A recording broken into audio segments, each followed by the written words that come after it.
असांजे मुल्क मां घणे वक्त खां ख़ैर भरियूं ख़बरूं नथियूं अचनि। हूअं त गुड न्यूज़ जी भेट में बेड न्यूज़ जो मिक़दार मीडिया में सरस हूंदो आहे, पर अहिड़ी सुञ बि छा जो वॾे वक्त खां सुठियुनि ख़बरुनि खां कननि जूं समाअतूं महरूम हुजनि। सर्द जंग खां पोइ दुनिया जंहिं वॾे मसइले में मुंझल रही, उहो मसइलो दहशतगर्दीअ जो हो। उहो दौर दुनिया लाइ तमामु घणो तशवीशनाक हो, जॾहिं दहशत जो देव आलमी उफ़क़ ते लामारा ॾींदो हो। असां कीअं था विसारे सघूं उन वक्त खे जॾहिं आलमी मीडिया ते पहिरीं हेडलाइन दहशतगर्दी जी हूंदी हुई। ही उहो दौर हो जॾहिं दहशतगर्दी जी वबा जा वार सिर्फ़ टी दुनिया जे मुल्कनि मथां न थींदा हुआ, पर यूरोप ऐं अमेरिका जहिड़नि दुनिया जे तरक़ी याफ़्ता मुल्कनि में बि दहशतगर्दी जा हमला महमूल बणियल हुआ। हूअं त दुनिया में दहशतगर्दी जूं वारदातूं तमामु घणियूं थी गुज़रियूं, पर 9/11 वारो वाक़ियो तारीख़ कॾहिं बि फरामोश करे न सघंदी।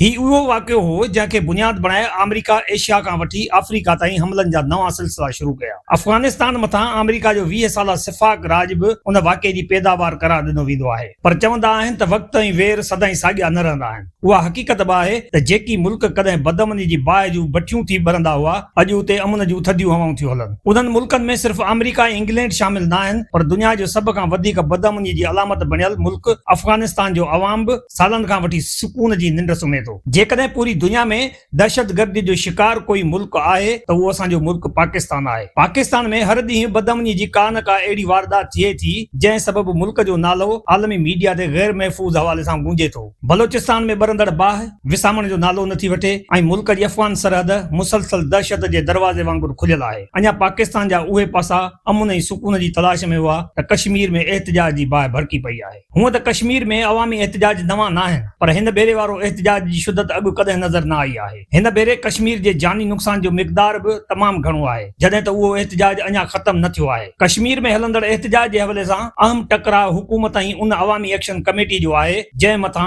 आज़ाद कश्मीर जी हुकूमत पाबंदी आयद कंदे खेसि कालादम करार ॾिनो आहे। जॾहिं त उहा एक्शन कमेटी का रजिस्टर्ड पार्टी न आहे, पर पाबंदी पवण बावजूदि आज़ाद कश्मीर में थींदड़ एहतिजाज में कंहिं बि क़िस्म जी कमी अचण बदिरां अञा वधीक शिदत पैदा थी आहे। हिन वक़्तु मुल्की मीडिया में कश्मीर जे हवाले सां ख़बरुनि जी बाड़ाई आहे, पर सोशल मीडिया ते अणतस्दीक थियल ख़बरुनि जी भरमार लॻल आहे। फेसबुक, ट्विटर ऐं यूट्यूब ते जेकी वीडियोज़ वायरल बणियल आहिनि, उन्हनि में नारनि जो शोर, आंसू गैस जे धुएं जा मंज़र आहिनि। जम्मू कश्मीर अवामी एक्शन कमेटीअ जे मुतालबनि जी लिस्ट हूअं त लंबी आहे, पर उन में तइलीम ऐं सिहत जी सहूलियतुनि जहिड़ा 21 मुतालबा शामिल आहिनि। पर जेको अहम मुतालबो टकराउ जो सबबु बणियो आहे, उहो आज़ाद कश्मीर जे उन्हनि 12 सीटुनि जो मामिलो आहे जंहिं जे बारे में एक्शन कमेटी जो चवणु आहे त उन्हनि खे ख़तमु कयो वञे ऐं समूरियूं सीटूं वोटनि सां मशरूत कयूं वञनि। पर सरकार उन लाइ आइन जी मजबूरीअ वारो दलील पेश करे रही आहे। दुनिया में हर मसइलो ॻाल्हियुनि सां हल थियण जोॻो हूंदो आहे। उहो ई सबबु आहे त हिन वक़्तु अमेरिका ऐं ईरान टीं आलमी जंग जे मोड़ तां वापसि मोटी मुज़ाकरा जी मेज़ ते वेठा आहिनि। उन हवाले सां पाकिस्तान जा समूरा ख़ैरंदेश फर्द ऐं इदारा एहतिजाज,